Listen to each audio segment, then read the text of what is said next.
Se presenta el informe Cero Impunidad, como todas las semanas, en esta ocasión con un apartado especial sobre el tema del debate que actualmente se libra en la Suprema Corte de Justicia de la Nación y que tiene que ver con la prisión preventiva oficiosa, porque es un tema que puede repercutir en la impunidad. Siguiente. En estos días, del 25 de agosto al 1 de septiembre, entre todas las corporaciones policiales, Guardia Nacional y Fuerzas Armadas, hay un total de 9,341 personas detenidos, de las cuales 9,039 fueron presentados ante el Ministerio Público al prefigurarse un posible delito. Siguiente. Con relación a la prisión preventiva oficiosa, que actualmente se discute en la Suprema Corte de Justicia en dos vías. La primera es con relación a el tema de un amparo en revisión y el segundo tema con relación a una acción de inconstitucionalidad. La prisión preventiva oficiosa u automática pretende proteger a la víctima y a su familia de su agresor. Evita que los presuntos delincuentes se sustraigan de la acción de la justicia o se den a la fuga. Evita que estos mismos presuntos criminales amenacen o atenten contra testigos durante las diferentes etapas del proceso penal. Evita la reincidencia y prevé la comisión de futuros delitos en contra de la sociedad. En el año 2008 se logró esta reforma que establece el nuevo sistema de justicia penal y se puso en primer término a las víctimas de un delito. Entre otros delitos que ameritan la prisión preventiva oficiosa u automática que establece el artículo 19 de nuestra Constitución, están los delitos de abuso o violencia sexual contra menores, delincuencia organizada, homicidio doloso, feminicidio, violación, secuestro, trata de personas, robo a casa habitación, la utilización de programas sociales con fines electorales para alterar la voluntad ciudadana, la corrupción como enriquecimiento ilícito, el robo al autotransporte de carga, todos los delitos que tienen que ver con el llamado huachicol, el robo de hidrocarburos, los delitos violentos cometidos con armas de fuego, la portación y utilización de armas de fuego y explosivos de uso exclusivo para el Ejército, la Armada y la Fuerza Aérea, y aquellos delitos que atenten contra la seguridad de la nación. Siguiente. La prisión preventiva ha sido una figura establecida en nuestra Constitución desde el constituyente originario de 1917, cuando se promulga la Carta Magna que actualmente rige el país, y ahí se contemplaba la prisión preventiva por los delitos que merecieran pena privativa de la libertad con pena de mayor a los 5 años. En subsecuentes reformas se mantuvo esta figura, estableciendo, por ejemplo, que aplicaría para delitos con una pena cuyo término medio aritmético fuera mayor de 5 años de prisión. En el 85 se incluyó esta figura en diferentes modalidades relativas a diversos delitos.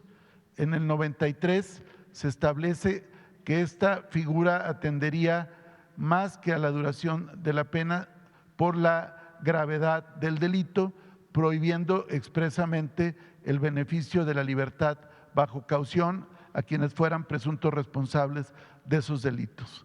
En la reforma del 2008 se decide mantener la prisión preventiva como una medida cautelar y se subdivide en dos tipos de prisión preventiva. La justificada, que es cuando el Ministerio Público la pide por delitos que la legislación no considera suficientemente graves, y la oficiosa u automática, cuando el delito es de tal gravedad que amerita que el presunto criminal lleve el proceso penal en reclusión. Hubo reformas posteriores en 2011 y 2019, pero con la finalidad de incrementar los delitos que ameritaran esta figura de la prisión preventiva oficiosa. Siguiente. Esta reforma se aprobó en el 2008 con 482 votos a favor en la Cámara de Diputados y con 73 votos a favor en la Cámara de Senadores. Fue un dictamen que presentaron diferentes comisiones de Justicia, Gobernación y Seguridad Pública, entre otras. Siguiente. Entre otros legisladores de la época, en el caso de la Cámara de Diputados, por el lado del PAN, destacan, entre otros, la hoy gobernadora María Eugenia Campos, el exsecretario de Gobernación Diodoro Carrasco, Héctor Larios Córdoba, dirigente del PAN, entre otros.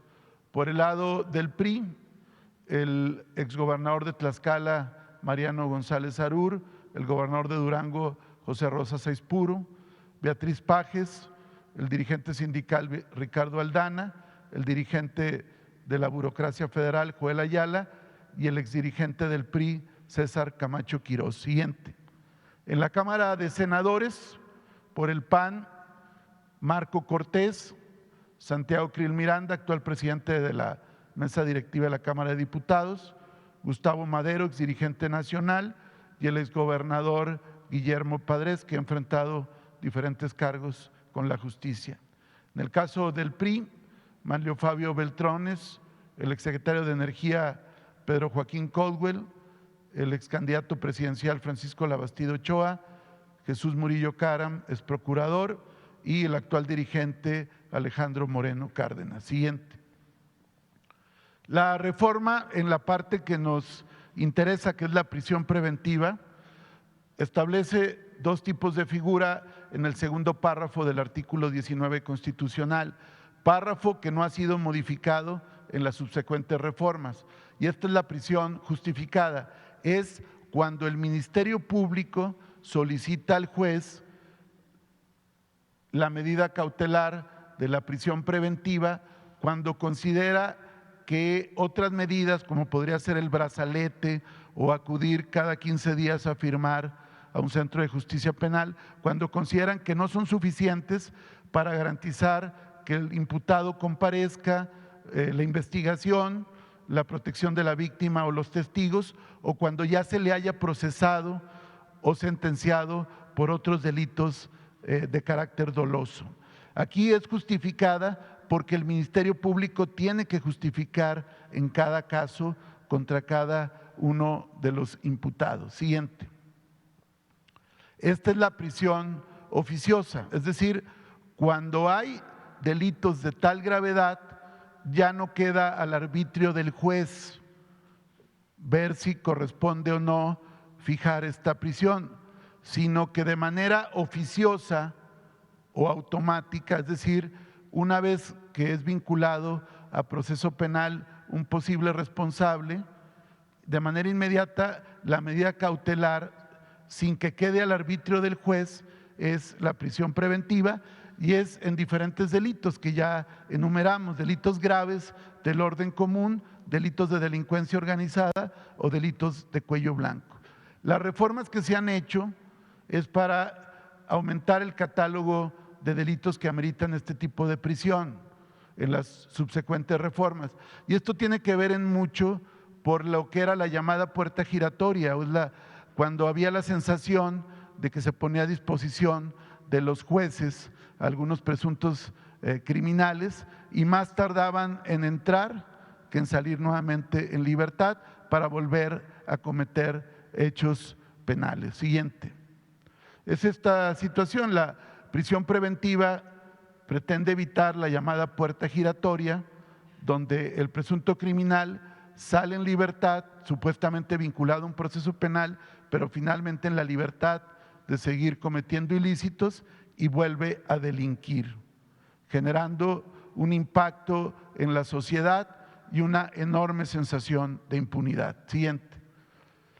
Si se elimina la prisión preventiva, como lo pretenden los proyectos hoy en discusión en la Suprema Corte, no solamente se volvería a la puerta giratoria, sino que podríamos hablar ahora de una puerta abierta, porque 92,000 personas que hoy en México están sujetos a prisión preventiva por delitos graves, secuestradores, narcotraficantes, feminicidas, entre otros delitos, o también delincuentes de cuello blanco, podrían solicitar mediante amparo ser excarcelados, con lo cual habría una gran impunidad. Siguiente. Esto es por el lado de lo que corresponde en sí mismo a la figura de la prisión preventiva, pero hay otro elemento que queremos llamar la atención, porque en el régimen constitucional mexicano, en cómo está organizada la división de poderes en nuestro país, podría ser incluso más grave que la misma medida.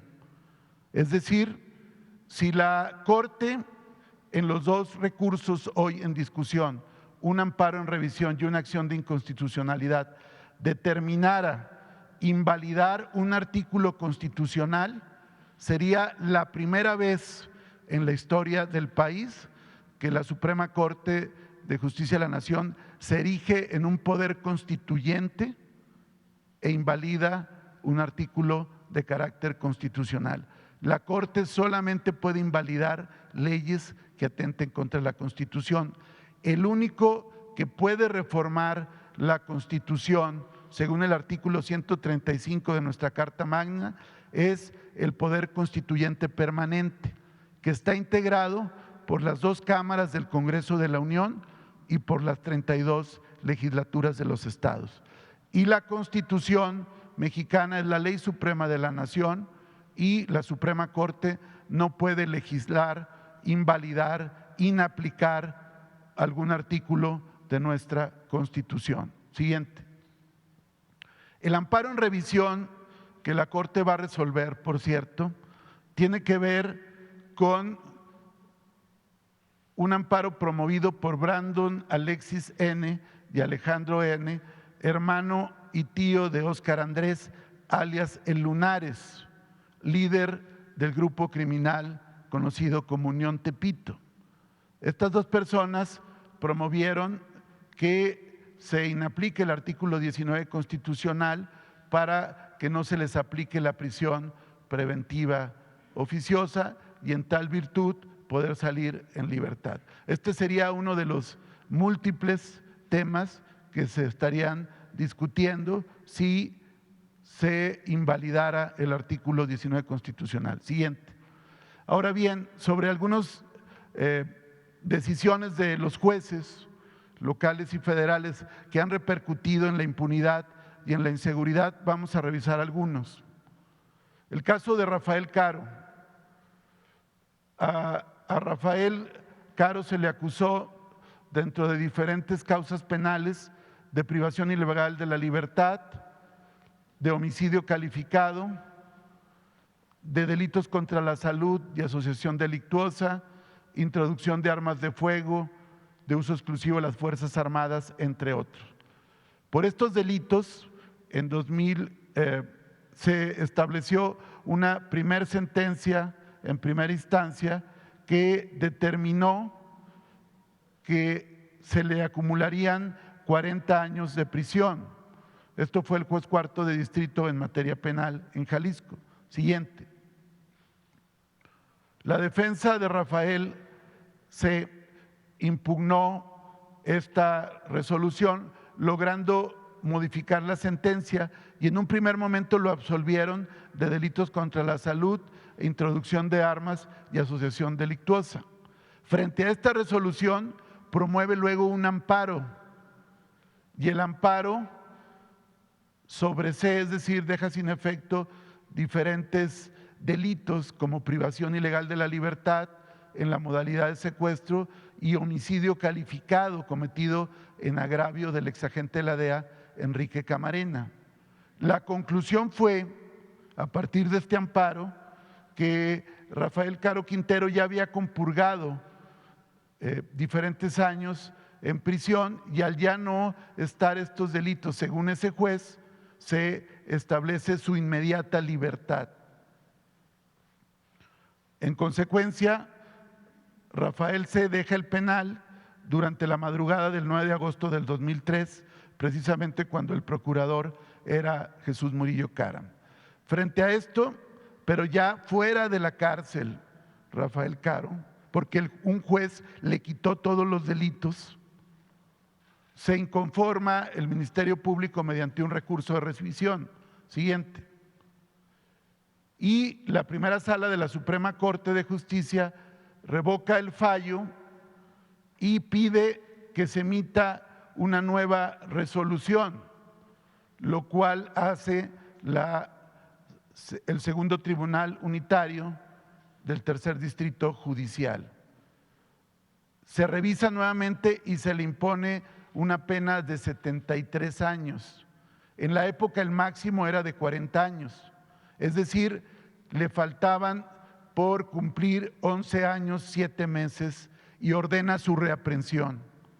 Sin embargo, en todo este tiempo, Rafael Caro ya se había reconstituido nuevamente en un líder criminal con operaciones delictivas en varios estados del país.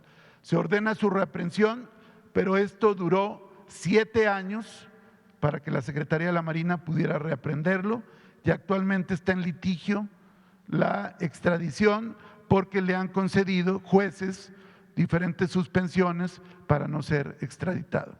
Aquí hay un caso relevante. Siguiente. El caso de la vaca, que ya no nos detendremos mucho, aquí ha sido explicado cómo el juez Daniel Ramírez Peña, del Centro de Justicia Penal de Almoloya de Juárez, determinó no vincular a proceso a la vaca, quien, siguiente, además de haber sido detenido en flagrancia con armas y droga, es un peligroso criminal que está imputado en diferentes ilícitos, como es homicidio de un agente de investigación que lo trasladaba en cumplimiento de una orden de aprehensión al estado de Tamaulipas, como son los hechos violentos del Cerezo de Colima, que dieron como consecuencia un saldo de 8 muertos, y haberse constituido en el principal generador de violencia de Colima. Siguiente. Otra resolución, el caso del contador, que es el dirigente del cártel del Golfo, José Alfredo N. el Contador, quien en noviembre de 2020 obtuvo su libertad tras la decisión de un juez de control de no vincularlo a proceso penal, no obstante ser el principal líder criminal del cártel del Golfo. Finalmente, en febrero de este año, se logró detenerlo nuevamente aquí en la Ciudad de México y está nuevamente vinculado a proceso penal. Aquí es evidente, como lo decíamos con el tema de la prisión preventiva, la reincidencia. Es decir, cuando hay algún beneficio procesal o una no vinculación, este tipo de personas vuelve a seguir cometiendo los actos criminales. Siguiente. El caso, por ejemplo, de los montadeudas.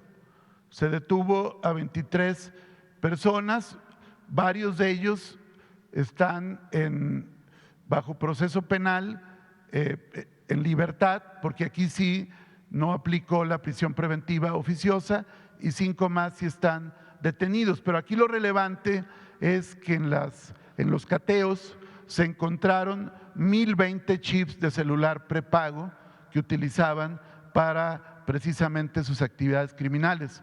Como ustedes recordarán, el juez Juan Pablo Gómez Fierro, ante todos los requerimientos del tema de los chips de celular, autorizó innumerables suspensiones provisionales para no implicar esta ley. Finalmente la Corte, hay que decirlo, la Corte invalidó la ley que pretendía regular el uso de los chips de prepago para actividades criminales. Aquí ya hay este antecedente también. Siguiente. Este caso es de un presunto secuestrador que en una operación coordinada, la CONACE, Coordinación Antisecuestros, con las fiscalías de Chihuahua y Zacatecas, detienen al presunto secuestrador conocido como el Fantasma, Rafael N., que es un presunto integrante del cártel Jalisco Nueva Generación. Fue una operación de meses de inteligencia, de un operativo quirúrgico. Se pone a disposición del juez de control de Zacatecas, Sergio Rodarte Oliva, y determina no vincularlo a proceso penal. Entre otros argumentos, porque decía que las cuentas donde le depositaron las víctimas al secuestrador no estaban a su nombre.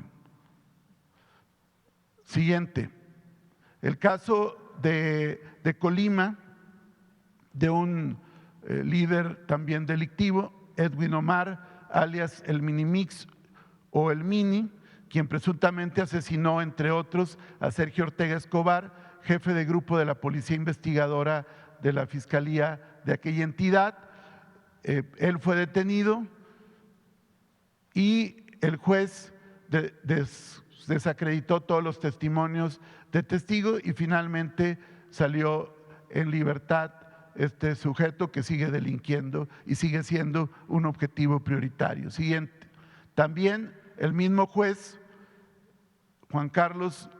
juez Carlos Gallegos Arellano de Colima, también determinó la libertad de Jorge N. alias El Mesta, debido a que consideró que no estaba en condiciones para enfrentar una audiencia por una lesión en la mandíbula, cuando realmente estaba estable y podría haber comparecido. Siguiente. Diferentes casos de este juez, Marco Antonio Ordorica, del Juzgado Segundo de la Penal del Distrito de Bravos en Chilpancingo. Él ha exonerado en diferentes procesos a presuntos secuestradores. Luego, después, el Tribunal Superior revierte la sentencia, pide la recaptura en virtud de que efectivamente sí estaban involucrados en secuestros, pero estos individuos ya estaban muy fuera del brazo de la justicia y siguen cometiendo secuestros. Siguiente. El caso de la juez Viviana Judith Juárez Vázquez, que está en Baja California, en 3 casos que se le han presentado de detenciones en las garitas con armas de uso exclusivo del ejército, o también en la aduana, cuando también con armas detuvieron a otros sujetos.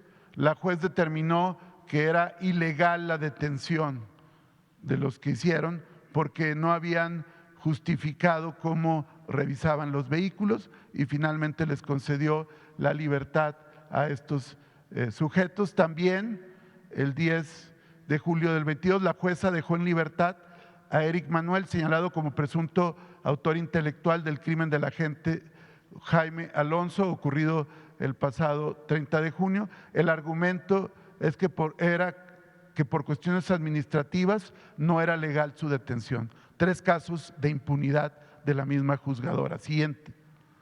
Este caso de un feminicida serial que se le atribuyen el asesinato de al menos 5 mujeres, a quienes secuestraba, violaba y asesinaba, mujeres mayores y menores de edad. Un juez local en 2016 dictó auto de libertad debido a que había encontrado inconsistencias. No obstante, que el feminicida había señalado incluso el lugar donde enterraba a las víctimas. Sin embargo, la madre de una de las víctimas logró un amparo, se reabre el caso y actualmente continúa en un penal de alta seguridad. Siguiente. Otro caso también de un juez de control del estado de Tlaxcala, Daniel Hernández George, que determinó no vincular a proceso a 3 personas involucradas en un grupo de secuestradores conocido como los Lucios. Determina otorgarles la libertad, no obstante que están involucrados en diferentes ilícitos y secuestros en los estados de Morelos, Puebla y Tlaxcala, y hay diversas carpetas de investigación abiertas todavía. El juez determinó no vincularlos a proceso penal, no obstante todos los elementos aportados por el Ministerio Público. Siguiente. Los casos de las cuentas de Kamel Nasif y Mario Marín, 2 jueces federales otorgaron el beneficio para que se descongelaran las cuentas quienes se encontraban prófugos. Luego Mario Marín finalmente fue detenido y ahorita se encuentra en un cerezo en Cancún, pero en ese momento los jueces determinaron descongelar las cuentas que implicaban la cantidad de 800 millones de pesos. Siguiente. En el caso relacionado con José Antonio N. alias El Marro, quien ya fue sentenciado por secuestro agravado a 60 años, no obstante esto, en diferentes procesos penales que se libran por la misma causa, por la misma detención, por el mismo sujeto, en mayo de 21, un juez penal de primera instancia determinó no vincular a proceso al Marro por el delito de tentativa de homicidio contra personal de la Agencia de Investigación Criminal. Está detenido y sentenciado por secuestro, pero en otros delitos le han venido quitando los cargos. Y también recordar que en una operación de Sedena, Guardia Nacional y la Fiscalía de Guanajuato detuvieron a 31 personas en un operativo mientras realizaban bloqueos y diferentes ilícitos, un grupo de personas vinculados a la organización criminal del Marro. Sin embargo, los jueces determinaron no determinar la legal detención de los 31 y ponerlos en libertad. Siguiente. También otro caso de Francisco Javier N. alias el exfederal, quien es un juez federal, determinó no vincularlo a proceso penal, no obstante que este exagente de la Policía Federal, Javier N., estaba implicado en el desvío de 2.500 millones de pesos en cheques de la extinta Policía Federal y él se había entregado a las autoridades. Francisco Javier N. es uno de los 19 exfuncionarios de la Policía Federal quienes son acusados de delincuencia organizada y lavado de dinero.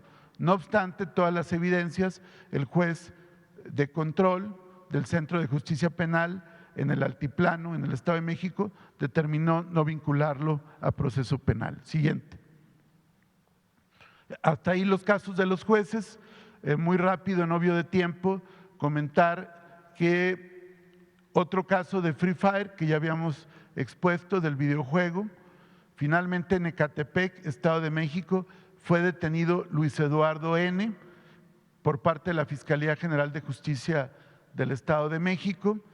Se logró la detención de Luis Eduardo, de 19 años, quien es investigado por abuso sexual en agravio de una niña de 12 años, quien fue reportada como desaparecida, finalmente encontrada, pero no obstante sí sufrió esta agresión sexual y esta niña fue contactada a partir del videojuego Free Fire, que aquí hemos expuesto otros casos. Siguiente.